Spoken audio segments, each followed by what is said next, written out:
ایک اسٹوڈنٹ نے کویشچن پوچھا تھا سیدہ صاحب کے بارے میں. میں نے بہت دفعہ پہلے بھی بتایا، ڈیٹیل میں بتایا، چھوٹی ویڈیوز بھی بتائی ہوئی ہیں، لیکن آئی تھنک آپ لوگ کبھی بھول جاتے ہیں یا کنفیوز ہو جاتے ہیں. آج میں نے سوچا کہ ایک بیسک آپ کو بتا دوں تاکہ آپ احادیث میں آپ نہیں ڈگ کریں، تاکہ آپ کو سیدھی سی بات سمجھ آ جائے. دیکھیں، نماز میں غلطی لگ جاتی ہے کہ ہم نے 2 رکعت پڑھے ہیں کہ ہم نے پتہ نہیں ابھی 1 پڑھا تھا، یا ہم نے سجدہ کیا یا نہیں کیا، اس طرح سے. یہ اٹ از فائن، کیونکہ صحابہ ایسا نہیں ہے کہ آپ کو ابھی نہیں، اللہ سبحانہ تعالیٰ شاید ناراض ہو رہے ہیں یا قبول نہیں ہو رہا. صحابہ سے بھی ایسے ہوا تھا، تبھی تو انہوں نے رسول اللہ صلی اللہ علیہ وسلم سے پوچھا تھا، اور اتنی پیاری انہوں نے آگے سے ان کو جواب دیا کہ جہاں پہ خزانہ آئے گا چور ادھر ہی تو آئیں گے. تو اس کا مطلب ہے کہ خزانہ ہے الحمدللہ. تو ایمان ہوتا ہے اندر، تبھی تو ایسی حالت بھی ہوتی ہے، اور ایمان تو گھٹتا بڑھتا بھی ہے. اچھا، اب آپ نے ایک اصول یہ رکھنا ہے کہ دا مومنٹ آپ کو یہ بھول لے کہ آپ نے 2 رکعت پڑھی ہیں یا 3 پڑھی ہیں، یا آپ کو سجدے میں غلطی لگ جاتی ہے، کسی جو بھی آپ کو غلطی لگتی ہے، آپ نے کیا کرنا ہے کہ کم پہ آپ نے فار ایگزامپل آپ نے سوچا میں نے 2 پڑھے ہیں یا پھر میں نے 1 پڑھا ہے، تو آپ نے کم کو ہی لینا ہے، آپ نے زیادہ کو نہیں لینا. کیونکہ پتہ ہے کیا ہوگا، اگر آپ زیادہ کو لیں گے نا، تھوڑی دیر کے بعد جب آپ نماز پڑھ لیں گے آپ کو گلٹ شروع ہو جائے گا، شاید میں نے 1 ہی پڑھا تھا، پتہ نہیں مجھے ایسے کیوں لگا، میں نے تو یہ پڑھی نہیں. پھر آپ کو تسلی نہیں ہوگی کہ آپ کی نماز ہوئی. تو آپ نے 1 کو ہی لینا ہے. جب آپ 1 کو لیں گے تو پھر آپ نے کیا کرنا ہے کہ آپ اپنی نماز اسی طرح سے پوری کریں گے 1 سمجھ کے. پھر آپ اگلی، اگر آپ 2 ہے نا تو آپ پھر اگلا اپنی نماز کمپلیٹ کریں گے. جیسے آپ اپنی نماز میں اتحیات میں بیٹھتے ہیں تو آپ نے اتحیات پوری کمپلیٹ کرنی ہے. ربنا آتنا فی الدنیا والی تک میں جا کے اپنے سلام پھیرنے سے پہلے 2 ہی چیزیں آپ نے یاد رکھنی ہے. سلام پھیرنے سے پہلے آپ نے 2 سجدے کرنے ہیں، جیسے آپ ریگولر کہتے ہو اللہ اکبر کہہ کے سجدہ، پھر اٹھتے ہو، پھر اللہ اکبر کہہ کے سجدہ، پھر اٹھتے ہو، پھر واپس بیٹھتے ہو اتحیات کی جگہ پہ، تو پھر آپ نے سلام کر دینی ہے. ٹھیک ہے، یہ آسان والا طریقہ ہے. کئی دفعہ کمبخت شیطان یہ بھی بھلا دیتا ہے سجدہ سہو کرنا.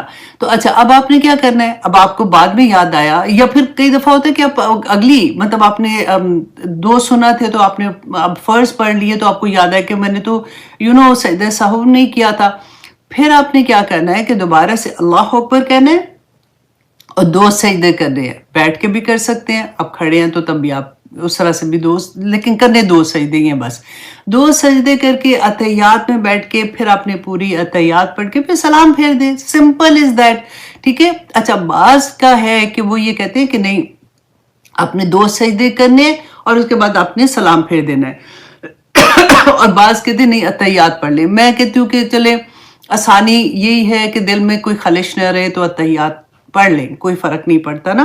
تو آسان والی چیز رکھیں کہ آپ کو 2 چیزیں ہیں، آپ کو کوئی غلطی انشاءاللہ اس کے بعد نہیں لگے گی. اور اگر بھولتے بھی ہیں کوئی بات نہیں، ایمان ہے تو تبھی ایسا ہوتا ہے. چور ایسی تو نہیں آ رہا نا، خالی ہوگا تو چور نے کیا کرنا ہے آ کے ادھر.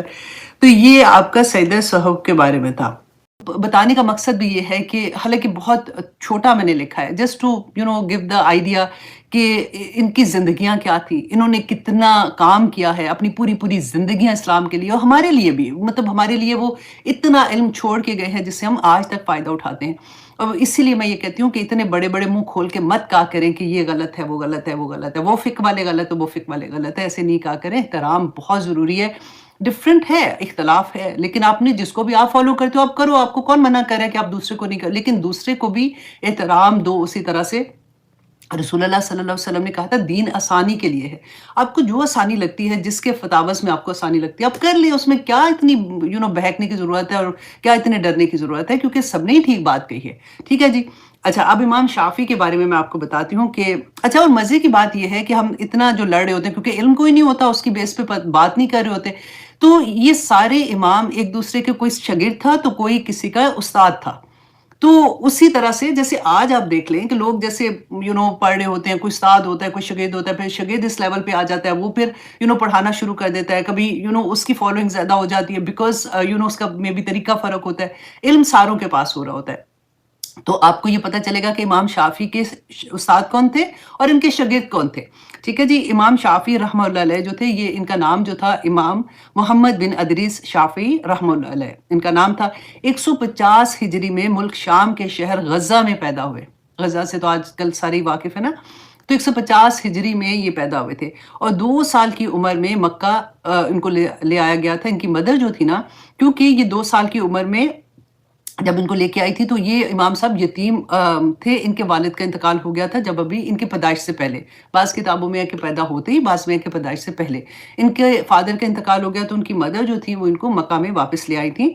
ان کی والدہ کا بیان ہے کہ جس زمانے میں شافعی جو تھے وہ ان کے شکن مادر میں تھے، مطلب پیٹ میں ہی تھی، ابھی پریگننٹ تھی، تو انہوں نے خواب میں دیکھا کہ مشتری سیارہ میرے جسم سے نکلا ہے اور مصر میں گرا ہے اور اس کی روشنی ہر شہر میں پہنچی ہے. اور پھر بتایا گیا، جب انہوں نے اپنے خواب کی تعبیر پوچھی تو ان کو بتایا گیا کہ ان کے بطن سے ایک عالم دین پیدا ہوگا جس کا علم جو ہے وہ مصر سے تمام شہروں میں عام ہو جائے گا. اچھا جی. اب امام صاحب جو ہے، ان کی تعلیم کے بارے میں نے تھوڑا سا بالکل لکھا ہے اور بہت ان کی وسیع علم کا تھا اس کے اندر. امام صاحب نے مکہ میں تعلیم کی ابتدا کی اور اس کے بعد وہ مدینہ میں علم حاصل کرنے کے لیے چلے گئے تھے. امام صاحب نے اپنی طالب علمی کا حال بیان کرتے ہوئے لکھا کہ کیونکہ میں یتیم تھا اور والدہ میری کفالت کری تھی، میرے پاس معلم کی خدمات کے لیے رقم نہیں تھی. اچھا، یہ خاص طور پہ میں اپنی تمام ٹیچرز کو بھی یہ بتانا چاہتی ہوں، ان کو اتنی موٹیویشن ملے گی اس سے، کیونکہ اکثر یہ ہوتا ہے کہ بہت سے اسٹوڈنٹ ایسے ہوتے ہیں جو پے نہیں کر سکتے ہیں. ہمارے پاس پیڈ اسٹوڈنٹ بھی ہوتے ہیں اور ماشاءاللہ بہت سے اسٹوڈنٹ ایسے ہیں جو اپنی کلاس میں ایسے اسٹوڈنٹ کی بھی فی پے کرنے کو تیار ہوتے ہیں کہ نہیں ہم صدقہ جاریہ کے لیے کرتے ہیں. لیکن بہت سے ایسے اسٹوڈنٹ ہوتے ہیں جن کی فی بھی نہیں پے ہوتی ہے لیکن وہ پڑھاتے ہیں الحمدللہ. ان کو میں شاباش اس لیے دینا چاہتی ہوں کہ دیکھیں ہمیں نہیں پتا ہوتا کہ کون ہمارے لیے اتنا بڑا صدقہ جاریہ بنے گا. اب دیکھیں امام شافعی جو تھے یہ فی نہیں پے کر سکتے تھے، لیکن ان کے استاد نے جیسے ان کو پڑھایا تو آپ دیکھیں کہ وہ اپنے استاد کے لیے کتنا بڑا صدقہ جاریہ بنے تھے. تو کہتے ہیں کہ میرے پاس معلم کی خدمات کے لیے رقم نہیں تھی، مگر ایسی صورت پیدا ہوئی کہ معلم جو تھے انہوں نے اجرت کے بغیر پڑھانے پر وہ راضی ہو گئے. کہتے ہیں کہ وہ ہوا کیا تھا کہ وہ بچوں کو جو سبق دیتے تھے میں زبانی یاد کر لیتا تھا اور ان کی عدم موجودگی میں بچوں کو پڑھایا کرتا تھا. اب یہ چھوٹے سے تھے لیکن آپ یہ دیکھیں، کہتے ہیں کہ میری اس بات پر معلم بہت خوش ہوا اور وہ مجھے مفت تعلیم دینے پر راضی ہو گیا. امام شافعی کہتے ہیں کہ میں علماء کی مجلس درس میں حدیث اور مسائل سن کر ان کو یاد کر لیتا تھا. کیوں؟ کیونکہ والدہ کے پاس اتنے پیسے نہیں تھے کہ وہ کاغذ خرید سکیں. اللہ اکبر. کہتے ہیں کہ اس لیے ادھر ادھر سے ہڈیاں، ٹھیکرے اور کھجور کے پتے، بڑے بڑے پتے ہوتے ہیں نا، پتے چن کر ان پر لکھ لیا کرتا تھا. 7 سال کی عمر میں قرآن اس طرح سے یاد کر لیا تھا کہ اس کے تمام معانی اور مطالب جو تھے مجھ پر عیاں ہو گئے تھے 7 سال کی عمر میں. امام صاحب کہتے ہیں کہ 9 راتوں میں نے امام مالک کی کتاب موطا جو ہے اس کو یاد کر لیا تھا. حدیث میں سب سے اتھینٹک، بہت زبردست ہے، آپ ضرور پڑھیے گا یہ والی، جن کو بھی حدیث کا شوق ہوتا ہے نا. تو کہتے ہیں کہ امام مالک کی موطا جو کتاب تھی انہوں نے 7 ڈیز میں حفظ کر لی تھی. امیر مکہ سے، اچھا اب کیونکہ یہ مکہ میں تھے، اب اس کے بعد ان کو یہ شوق تھا کہ میں مدینہ میں جاؤں اور میں امام مالک، کیونکہ موطا سے بھی ان کو بڑی محبت تھی، تو میں امام مالک سے پڑھنا چاہتا ہوں. تو کہتے ہیں امیر مکہ سے خط امام مالک اور دوسرا خط امیر مدینہ جو کہ گورنر تھا مدینہ کا، اس کے نام لے کر مدینہ پہنچا. اب کہتے ہیں کہ ہیبت کا آپ دیکھیے گے امام مالک کی کیسے ہیبت تھی، اس زمانے میں علماء کی کیا عزت تھی. کہتے ہیں امیر مدینہ کو امیر مکہ کا خط دے کر کہا کہ آپ یہ دوسرا جو خط ہے نا، یہ آپ کسی کے ہاتھ امام مالک کو پہنچا دیں اور میرے بارے میں سفارش کر دیں. اب وہ ادب پڑھنا چاہ رہے تھے تو کہتے ہیں کہ گورنر جو تھے امیر مدینہ نے کہا کہ اچھا یہ ہو کہ میں خود ہی آپ کے ساتھ ان کی خدمت میں حاضر ہوں، کیونکہ ان کو بھی شوق تھا ان سے ملنے کا. تو کہتے ہیں اور نہ صرف حاضر ہوں بلکہ ان کے دروازے پر اتنی دیر بیٹھوں کہ وادی عقیق کا گرد و غبار ہم پر پڑے. مطلب وادی عقیق جہاں پہ وہ رہتے تھے اس شہر میں، تو انہوں نے کہا کہ ادھر کا گرد و غبار بھی ان کے لیے اتنی بڑی بات تھی کہ کیونکہ وہ عالم دین تھے تو وہ مجھ پر پڑ جائے، پھر اندر جانے کی اس کے بعد ہمیں اجازت ملے. اچھا، امام شافعی فرماتے ہیں کہ اس کے بعد ہم دونوں نکلے، وادی عقیق پہنچے جہاں امام صاحب کا گھر تھا. اجازت چاہی تو امام مالک رحمہ اللہ علیہ کی لونڈی نے کہا کہ اگر کوئی سوال ہے تو لکھ کے دے دو. امام صاحب کہتے ہیں کہ وہ جواب دے دیں گے. اچھا، کہتے ہیں کہ امیر مدینہ نے کہا کہ ایک ضرورت کے سلسلے میں آیا ہوں. امیر مکہ نے، مکہ کا جو گورنر ہے، اس نے ایک خط آپ کے نام دیا ہے. باندھی یہ سن کر اندر چلی گئی اور کچھ ہی دیر کے بعد امام مالک جو ہے نا وہ خود باہر تشریف لے کے آئے.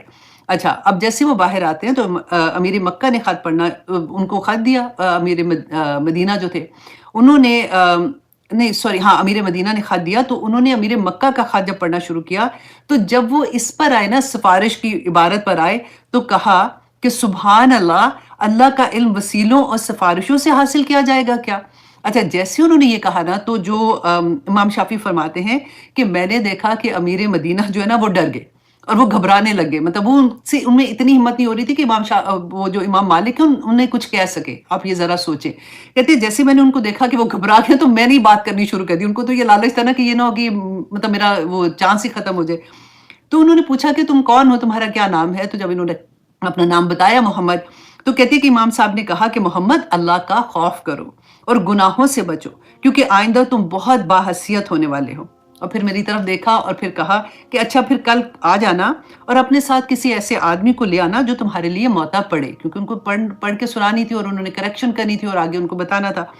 کہتے میں نے کہا کہ میں خود ہی اس کی قرات کروں گا، کیونکہ انہوں نے تو حفظ کیا ہوا تھا نا لیکن ابھی بتانے کی ضرورت نہیں پڑی. تو یہ کہہ رہے کہ نہیں میں خود ہی قرات کر لوں گا.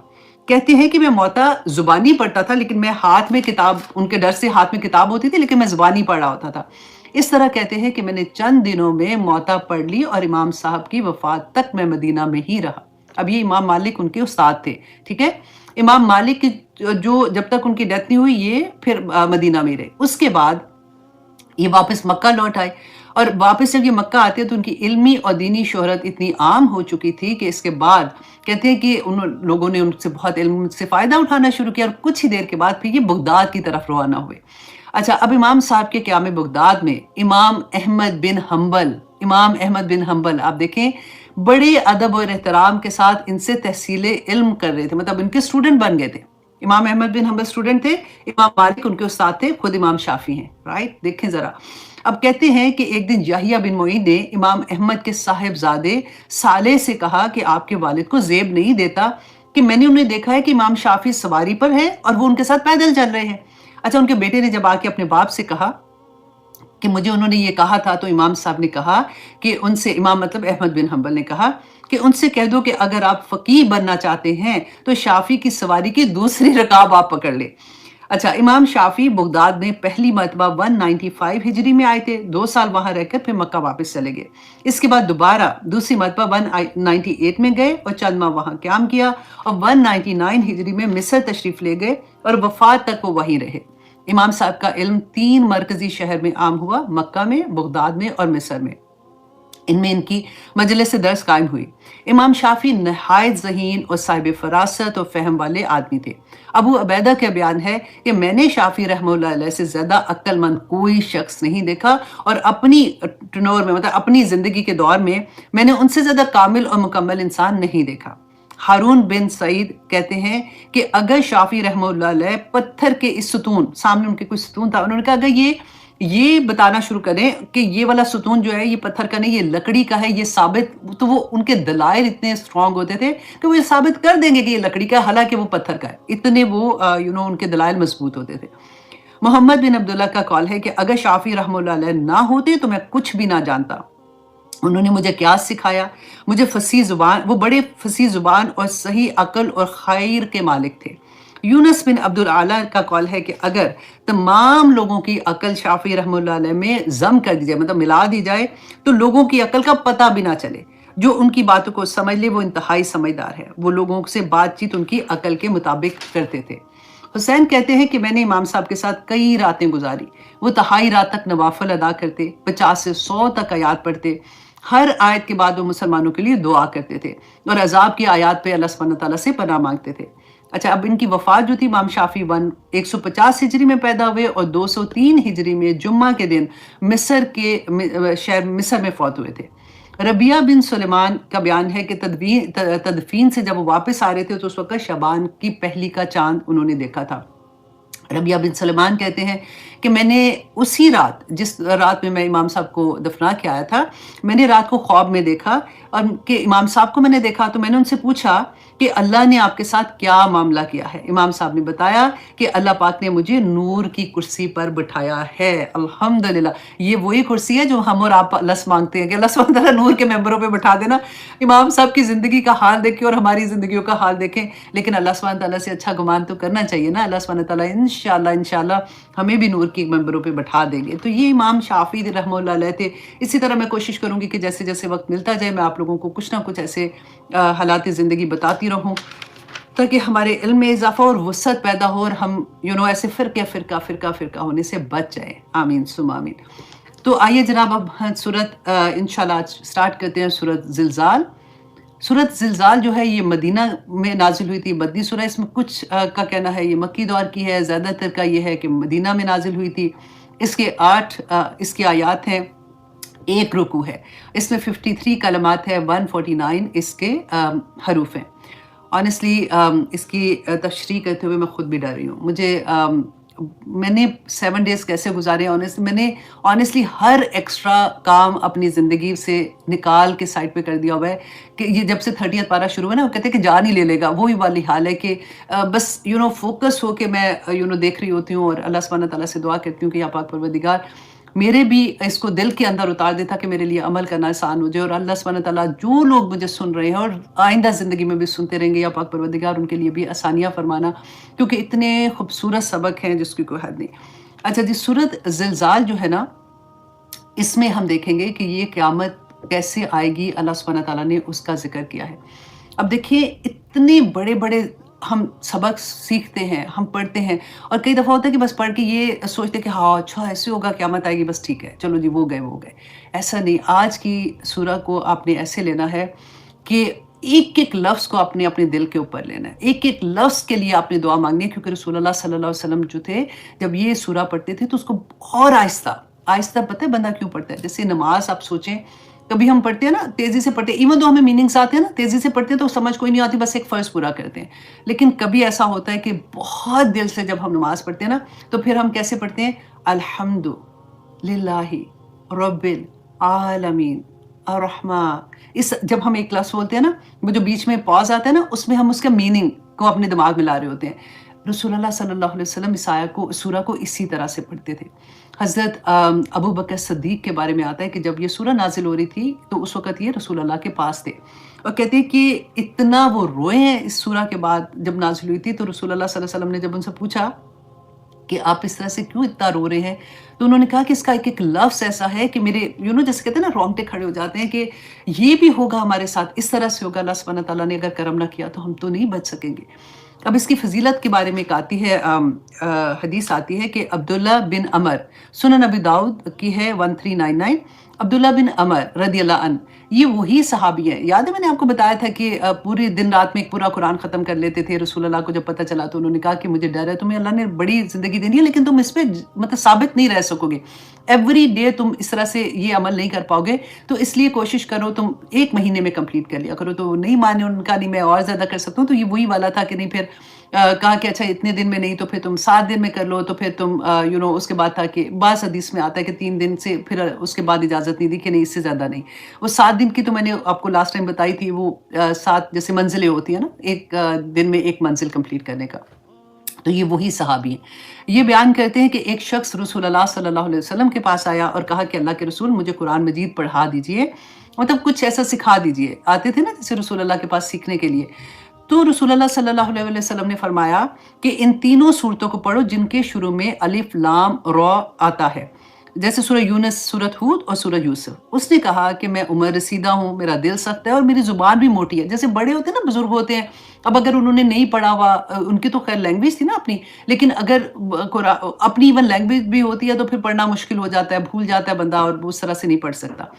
تو اس لیے آپ انہوں نے کہا کہ موٹی ہو گئی ہے، اس لیے اس قدر میں نہیں پڑھ سکتا. رسول اللہ صلی اللہ علیہ وسلم نے فرمایا کہ پھر حامیم والی تینوں صورتیں پڑھ لیا کرو. اس شخص نے پھر پہلے والا جواب دیا کہ میں بوڑھا ہوں اور میرے سے اس طرح سے نہیں پڑھا جاتا. جب پھر رسول اللہ صلی اللہ علیہ وسلم نے تیسری بات اس کو کہی کہ مسبحات میں سے 3 صورتیں پڑھ لو، تو اس شخص نے پھر پہلے والی بات ہی کہی. اب دیکھیں